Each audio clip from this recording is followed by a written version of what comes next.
नमस्कार, आप सभी का स्वागत है हमारे YouTube channel Navodaya learning point में। पिछली क्लास में हमने फ्रैक्शन पढ़े थे, बीन पढ़ी थी। आज हम पढ़ने जा रहे हैं गुणनखंड, गुणज एवं उनके गुण पढ़ने जा रहे हैं। चलिए शुरू करते हैं। फैक्टर क्या होता है या गुणनखंड होता क्या है, ध्यान से देखना। मैं नाम लिख रहा हूँ गुणनखंड, ये लिख रहा हूँ फैक्टर। गुणनखंड मीन्स क्या होता है, ध्यान से देखो। गुणनखंड का मतलब होता है वे संख्याएं जो विभाजित होती है। जैसे कैसे विभाजित होती है, ध्यान से देख समझिए।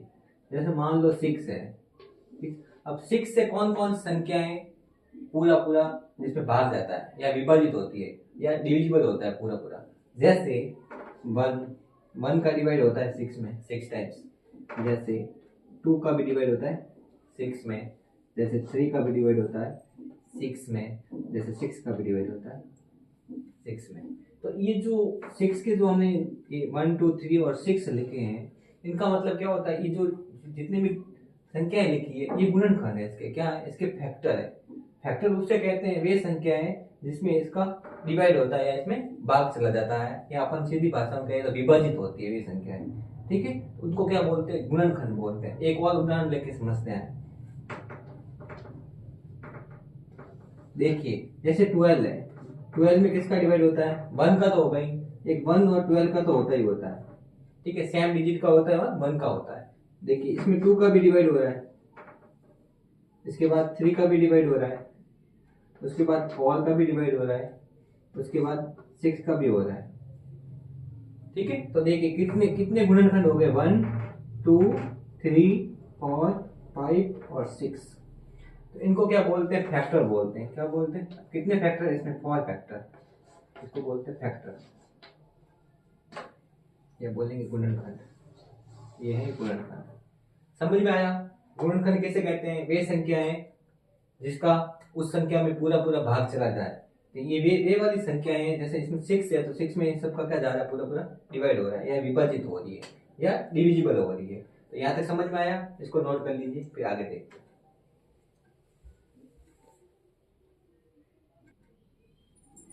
ठीक है, आगे देखिए। गुणनखंड देखा था, फैक्टर क्या होता है। अब आगे देखिए, उभयनिष्ठ, उभयनिष्ठ, सारनिष्ठ या कहेंगे कॉमन फैक्टर होते क्या है, ठीक है। एक नाम आया हमारे पास उभयनिष्ठ, या आया सारनिष्ठ। एग्जाम में ये भी नाम आ सकता है, ये भी नाम आ सकता है, और इंग्लिश में कहेंगे तो सीधा नाम आएगा कॉमन फैक्टर। कॉमन का मतलब जो दोनों में हो, कॉमन हो, ठीक है। आगे देखिए, जैसे मैं एग्जाम्पल लेके समझाता हूँ। जैसे मेरे पास टू नंबर्स हैं, एक 24 एक 36।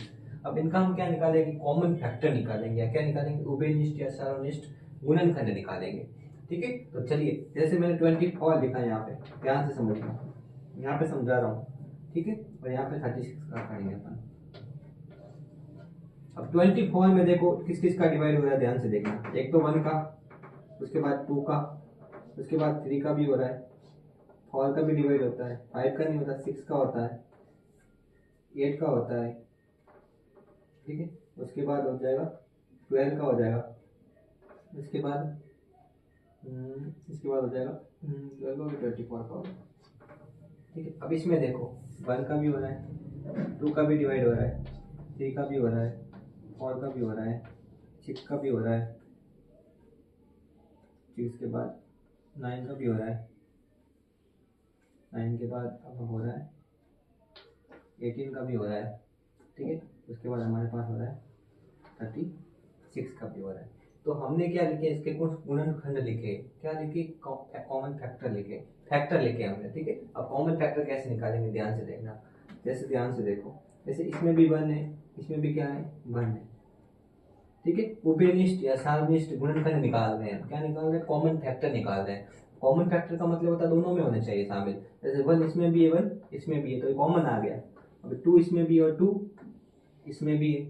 3 देखिए, 3 इसमें है, 3 इसमें भी है, 4 इसमें है, 4 इसमें भी है, और 6 इसमें है, 6 इसमें भी है। और कौन सी संख्या आ रही है, कोई नहीं आ रही।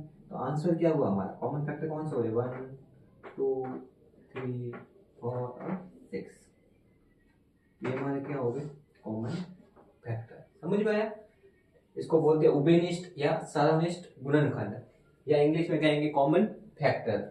ठीक है, देखिए यहाँ पे उभयनिष्ठ, सारांशनिष्ठ और कॉमन फैक्टर। तो हमने क्या किया, 24 के कितने क्या निकाले, सारे फैक्टर निकाले, गुणनखंड निकाले सारे, और यहाँ पे हमने क्या निकाला, 36 के क्या निकाले, सारे फैक्टर निकाले, गुणनखंड निकाले। फिर हमने इसमें से क्या लिए, कॉमन लिए, जैसे इस सब कॉमन आ रहे हैं, इसमें भी वही संख्या कॉमन आ रही, तो हमारा आंसर कौन सा होगा, 1 2 3 4 6, ये हमारे वही कॉमन फैक्टर।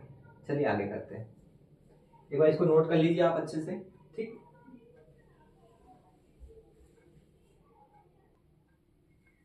चलिए आगे देखिए। देखो मैंने यहाँ पे दो नाम लिखे हैं, कौन कौन से और कितने। अब क्वेश्चन दो टाइप से बनेंगे, गुणनखंड के कितने क्वेश्चन बनेंगे, दो टाइप से। ठीक है, फैक्टर के कितने क्वेश्चन बनेंगे, टू टाइप्स। पहला टाइप कौन सा होगा, कौन कौन से होंगे, दूसरा है कितने होंगे। तो दो तरीके, दोनों तरीके मैं समझाऊंगा यहाँ पे, और शॉर्ट ट्रिक भी बताऊंगा। ठीक है, तो ध्यान से देखिए। अब कौन कौन से होते हैं, जैसे मैंने यहाँ पे लिखे 10। ठीक है, अब 10 में मैंने क्या किया, 1, इसका भी फैक्टर हो रहा है, 2 भी जा रहा है, 5 10। ये देखो, ये जो मैंने लिखे यहाँ पे, ये है कौन कौन से। ठीक है, तो यहाँ पे इसका आंसर कैसे आएगा, 1 2 5 और 10, ये हुआ आंसर। कौन कौन से होते हैं, अब यहाँ पे कितने होते हैं, तो 1 2 3 और 4, तो आंसर क्या आएगा यहाँ पे, मैं आंसर यहाँ पे लिख देता हूँ, कितने होते हैं, तो 4 होते हैं। यहाँ तक समझ में आया, दो टाइप के क्वेश्चन बनेंगे। ठीक है, जैसे मैंने फैक्टर निकाले, तो कौन कौन से हुए, 1 2 5 और 10, ये तो है फैक्टर, कौन कौन से। अब लिखा है कितने फैक्टर होते हैं, तो कितने गिन लो, 1 2 3 और 4, तो 4 फैक्टर, टू टाइप से होते हैं यहाँ पे। यहाँ तक समझ में आया, चलिए आगे देखिए।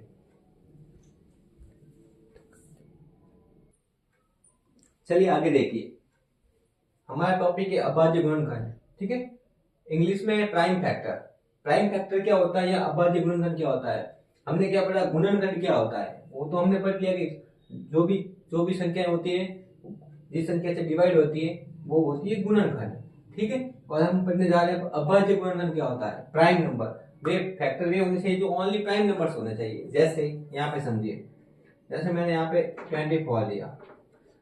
ठीक है, दो तरीके से बता रहा हूँ। पहले तो मैं बता रहा हूँ गुणनखंड, ध्यान से समझिए, 1 2 3 4, इसके बाद हम करेंगे 6 का हो रहा है, 6 के बाद हो रहा है 12, 12 के बाद 24। ठीक है, जैसे ये हमारे क्या थे, फैक्टर थे, क्या थे, फैक्टर थे। ठीक है, ये थे हमारे गुणनखंड। अब यहाँ पे क्या है, प्राइम फैक्टर पूछा है, ध्यान से समझना। जब भी प्राइम फैक्टर का पूछेंगे तो हम क्या लेंगे, इनका एलसीएम लेते हैं। क्या लेते हैं, एलसीएम। तो एलसीएम में वे संख्याएं आती है जो ओनली प्राइम नंबर्स होती है। ठीक है, चलिए देखते हैं इसका अपन क्या करेंगे, हम एलसीएम लेते हैं। ध्यान से देखिए, 2 का डिवाइड हो रहा है,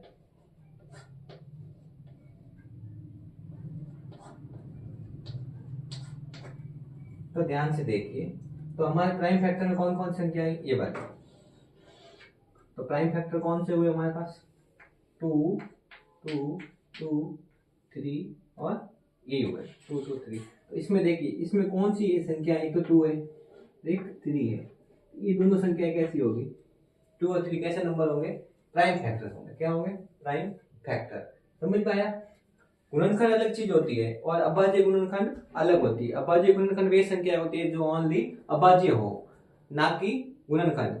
तो ध्यान से समझिए, अभाज्य गुणनखंड क्या होगी, वे संख्या जो ओनली अभाज्य होगी या ओनली प्राइम होंगे। तो प्राइम होंगे वही क्या कहलाएंगे, प्राइम फैक्टर, और जो प्राइम नहीं होगी वो ओनली फैक्टर कहलाएंगे। समझ में आया, चलिए आगे देखते हैं, इसको नोट कर लीजिए आप।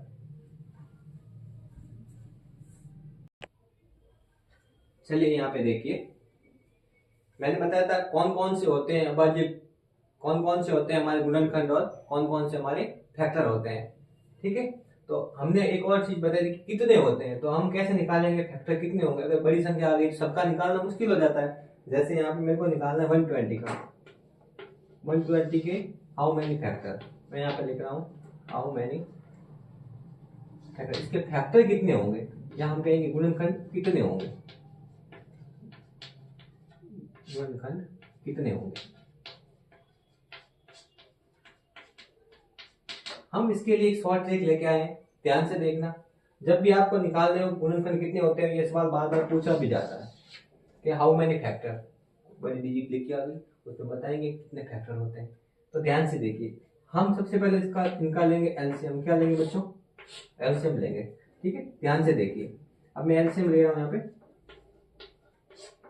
अभी देखो हमारी ट्रिक देखना, बहुत अच्छी ट्रिक है, इजी है। तो हमने फैक्टर लिया, तो ध्यान से देखिए, अब यहाँ पे 2 कितनी बार है, अच्छे से देखना। 1 2 3, 2 कितनी बार है? 3 बार। तो मैंने पहले लिखा 2, उसके बाद 3 कितनी बार है, उसके बाद लगा दी ऊपर घात या पावर लगा दी। 2 कितनी बार है? 3 टाइम्स। फिर मैंने मल्टीप्लाई का साइन लगाया। अब 3 कितनी बार है? 1 टाइम्स। और 5 कितनी टाइम्स है? 1 टाइम। सबसे पहले हमने क्या काम किया? एलसीएम लिया। एलसीएम का जो प्राइम नंबर्स आए हमारे पास, जो अभाज्य संख्या आई हमारे पास, उनके हमारे ऊपर क्या लगा दी? पावर लगा दिया, घात लगा दी। ठीक है, तो 2 कितनी बार हमारे पास? 3 टाइम्स है, तो 2 के ऊपर हमने कितनी पावर लगाई? 3। और 3 कितनी टाइम्स है? 1 टाइम्स है, तो 1 पावर लगाई, एक घात लगाई। और 5 भी एक बार ही है, तो एक घात लगाई। तो अब हम क्या करेंगे? पहला काम तो हमने ये किया। अब आगे देखिए, जो भी हम पावर लगा रहे हैं उसमें क्या करेंगे? +1 करेंगे। तो 3 में जब हम +1 करेंगे, या इसमें भी हम +1 करेंगे, तो क्या आएगा? 3 में +1 करेंगे तो हमारे पास आएगा 4। हमारे पास क्या आएगा? 4। ठीक है, फिर मल्टीप्लाई करेंगे, 1 में 1 प्लस करेंगे तो कितना आएगा? 2। फिर 1 में 1 प्लस करेंगे तो 2 आएगा। अब इसको करेंगे मल्टीप्लाई, 4 2 जा 8 और 8 2 जा 16। तो इसके कितने फैक्टर होंगे? 120 के हाउ मेनी फैक्टर्स? 16 फैक्टर्स होंगे। कितने फैक्टर होंगे? 16 फैक्टर होंगे। समझ में आया? वापस देख ली। सबसे पहले हमने लिया एलसीएम।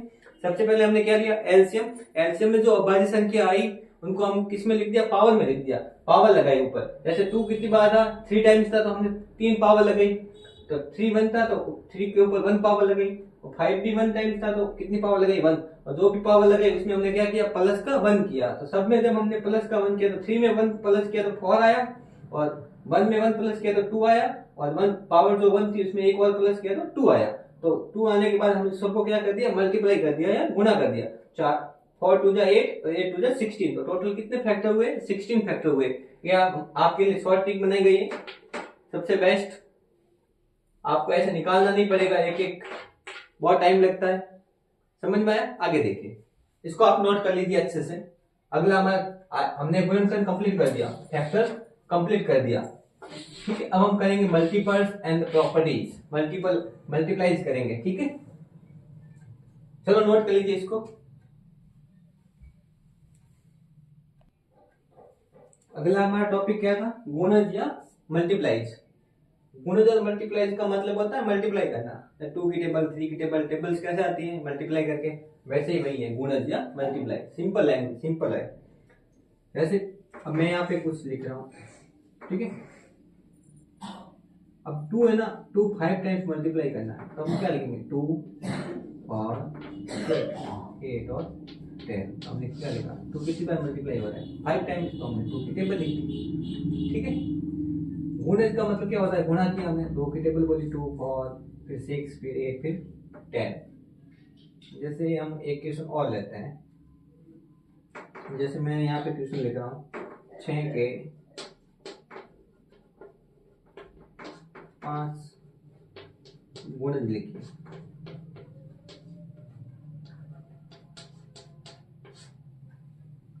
क्या लिखना है? 6 के 5 गुणज, 5 मल्टीपल्स लिखने हैं। 5 यहाँ पे लिखता हूँ, 5 मल्टीपल्स ऑफ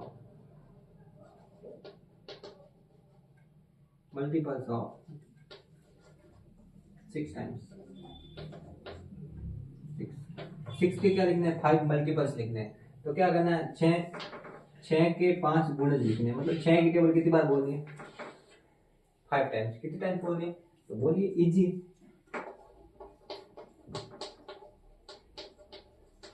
ये हो गया आंसर, इजी। आया समझ में? 6 के 5 गुणज लिखने हैं। कितने लिखने हैं? 5 गुणज या 5 मल्टीपल ऑफ 6। 6 के कितने मल्टीप्लाई लिखने हैं? 5। 1 2 3 4 5। गुणज सबसे सिंपल है, मल्टीप्लाई सबसे सिंपल है। देखिए एग्जाम में इसका क्वेश्चन कैसे आएगा? एक क्वेश्चन मैं लिख देता हूँ, इजी है बहुत।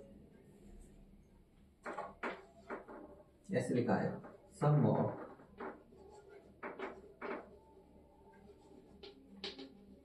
5 मल्टीपल ऑफ 6। 5 मल्टीपल लिखने किसके? 6 के। मान लो यहाँ पे मैं लिख देता हूँ 7। ठीक है, मैं हिंदी में लिख देता हूँ। 5 के 6 गुणजों का योग। क्या करना है? योग करना है, मतलब प्लस करना है। क्या करना है? क्या करना है? यहाँ पे सम करना है। क्या करना है हमको? सम करना है। किसका करना है? 5 के मल्टीपल ऑफ 7। ठीक है, 5 मल्टीपल किसके करने हैं? 7 के। तो 5 के 6 गुणज करने हैं 7 के। यहाँ पे लिख देता हूँ मैं 7, यहाँ पे 7 लिख देते हैं। ठीक है, तो 7 गुणज करेंगे। 5 के कितने? 7 गुणजों का योग, 7 के गुणज करेंगे। 1 मिनट रुकना है। सम ऑफ 5 मल्टीपल ऑफ 7, 7 के 5 गुणजों का योग। ठीक है, तो 7 के क्या करेंगे? 7 की टेबल बोलेंगे। 7, तो 7 की टेबल में कितनी बार बोली? 5 टाइम्स। How many? 5 टाइम्स बोली हमने। कितनी टाइम्स बोली? 5 टाइम्स। ठीक है, 7 के कितने गुणज किए हमने? 5। सम ऑफ 5 मल्टीपल ऑफ 7, 7 के कितने मल्टीपल किए हमने? 5 मल्टीपल किए। तो करेंगे प्लस कर देंगे। करो प्लस, कितने हुए? इसको करिए मत, जल्दी जल्दी करिए, आंसर बताइए। देखिए प्लस करेंगे कितना आएंगे? ध्यान से देखिए। इसके 21, 20, 35, इसके आएंगे 105। कितना आंसर है? 105। देखिए वापस देख लीजिए। यहाँ पे मैं करूँगा 21 और 7, 28, 28 और 14 कितने हो गए? 28 और 14 कितने हो गए? 42 हो गए। 42 और 28, 42 और 28 कितने हो गए? 70 हो जाएंगे। 70 और 35 करेंगे तो कितना आएंगे? 105। आंसर क्या है हमारा? 105। तो क्वेश्चन कैसे बनेंगे? गुणज के या मल्टीप्लाई के गुणज कैसे बनेंगे? सम ऑफ 5 मल्टीपल ऑफ 7 या 7 के 5 गुणजों का योग। ऐसे क्वेश्चन एग्जाम में आएंगे। नोट कर लीजिए इसको अच्छे से। अभी तक हमारी जितनी भी क्लासें हुई, हर क्लास कंप्लीट बनाने के बाद उनके अगला जो चैप्टर आता था वो कंप्लीट एमसीक्यू बेस आता था, प्रैक्टिस सेट आता था। जैसे हमने ये चैप्टर पढ़ाया आज आपको, गुणनखंड फैक्टर्स का जो चैप्टर पढ़ाया हमने, गुणनखंड, गुणज या फैक्टर एंड मल्टीपल का जो चैप्टर आपको करवाया गया यहाँ पे, वो अगली जो क्लास आएगी उसमें इसके कंप्लीट क्वेश्चन एंड आंसर आपको सॉल्व करवाए जाएंगे। किस टाइप के क्वेश्चन आएंगे, हर बैच हमारा ऐसे चलता है। एक टॉपिक हमने कवर करवाया, उसका अगला जो बैच टॉपिक आता है उनको हम एमसीक्यू बैच में लेते हैं। आप ध्यान से इसको अच्छे से पढ़ लेना। अगला जो भी बैच आएगा उसके क्वेश्चन आंसर आप आसानी से कर पाओगे, बहुत इजी होता है। धन्यवाद।